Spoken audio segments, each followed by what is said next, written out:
نماز کے مسائل باقی تھے، بیچ میں شب برات آ گئی. چلیے پھر لوٹتے ہیں. ایک بڑا مسئلہ ہے کیا، تو ایک آدمی کی نمازاں کئی نمازاں چھوٹ جاتی ہیں. اب انہیں کیسا پڑھنا، ترتیب سے پڑھنا. تو مثلا ظہر اثر تو بھی چھوٹ گئے. اب پہلے ظہر پڑھنا یا اثر پڑھنا. اور کبھی ایسا ہوتا ہے عصر کی نماز کا ٹائم آگا، کھڑی گیا پہ وہاں جماعت، ظہر کی پڑھ کو نہیں. اب وہ ظہر کی پڑھنے کو بعد جا کو جماعت میں شامل ہونا، یا پھر عصر پڑھنے کو بعد ظہر کی نماز پڑھے جا. تو اس میں مسئلہ یہ ہے، ذرا غور سے سنو.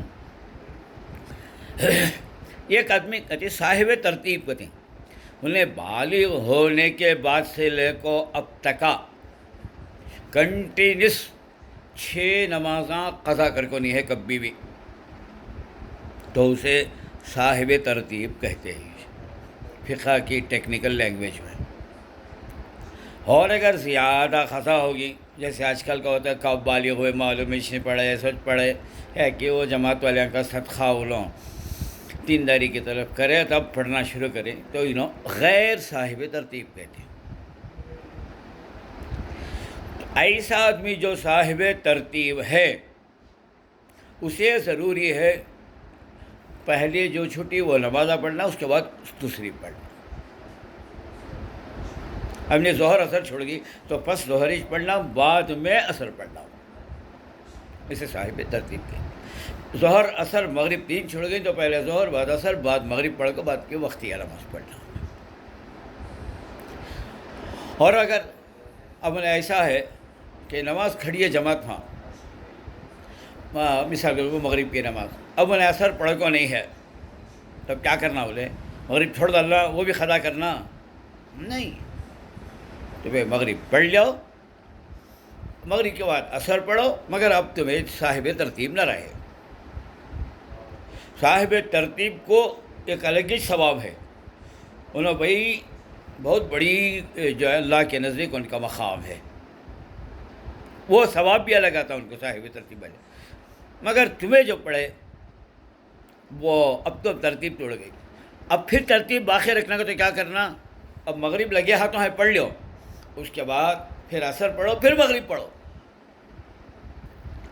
تو پہلی مغرب کی 3 نفل ہو جائے گی اور یہ فرض ہو جائے گی، یا وہ باطل ہو جائے گی، کیونکہ صاحب ترتیب کے لیے ترتیب چھٹی تو نماز باطل ہوتی ہے. کب تک؟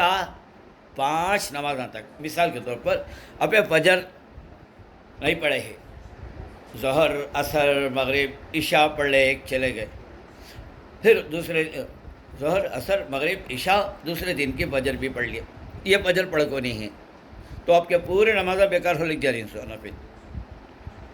لیکن دوسرے دن کی جو ہی ظہر پڑھ لیا اور ابھی یہ فجر پڑھ کو نہیں، تو آپ کے پورے نمازیں صحیح ہو گئے اور صاحب ترتیب کی لیسٹ سے نکل گئے پہ. ہاں، اور اگر 5 نمازاں ہیں نا، وہ اس پہلے 6ویں نماز سے پہلے اگر یہ فجر پڑھ لیتے ہیں تو یہ نمازاں پھر دوبارہ پڑھنا، یہ پورے نمازاں چلے گئے. سمجھ میں آیا؟ اچھی طرح سمجھ جاؤ. صاحب ترتیب کہتی جو بالغ ہونے کے بعد سے لے کو اب تک کا نمازاں 6 نمازاں کنٹینیو چھوڑے نہیں. ایسے آدمی کو پہلے جو چھٹیاں وہ پہلے پڑھنا، بعد کی بات پڑھنا. اور اگر بات کی پہلے پڑھ لیا تو اب انہیں صاحب ترتیب نہیں رہا، کیسا ہونا پڑے گا. اور اگر صاحب ترتیب پھر واپس لوٹ کر آنا ہے انہیں، تو کیا کرنا؟ وہ نمازاں پڑھنے کے بعد پھر یہ نماز قضا کرنا، اور یہ کرے کے بعد باقی کے نمازاں بشرطے کہ 5 نمازاں اس کے بعد کے نہیں پڑھ کو ہے، وہ نمازاں 5 نمازاں سے زیادہ نہیں گئے تو پھر وہ نمازاں باطل ہو گئے، اور پھر وہ لوٹا لے کو جانا، پھر ظہر اثر مغرب عشاء ترتیب لانے کے لیے، تو وہ نمازاں صحیح ہوتی ہیں. اور اگر نہیں چھوڑی سے لیا، وہ بھولیج گا 6 نمازاں پڑھ دیا، اس کے بعد یاد آیا، تو وہ صاحب ترتیب نہیں رہا. صاحب ترتیب کہتی ترتیب سے پڑھنے والا، جی 1 2 3 ایسا، اس کا ثواب زیادہ ہوتا ہے. لہٰذا آج ہمارے پاس نہیں ہے وہ، اس لیے ٹوٹلی اتنا سمجھ جاؤ کہ کوسی نماز بھی پہلے چھٹی سے کوسی نماز بھی آگے پیچھے پڑھ سکتے ہیں، کوئی فرق نہیں پڑتا.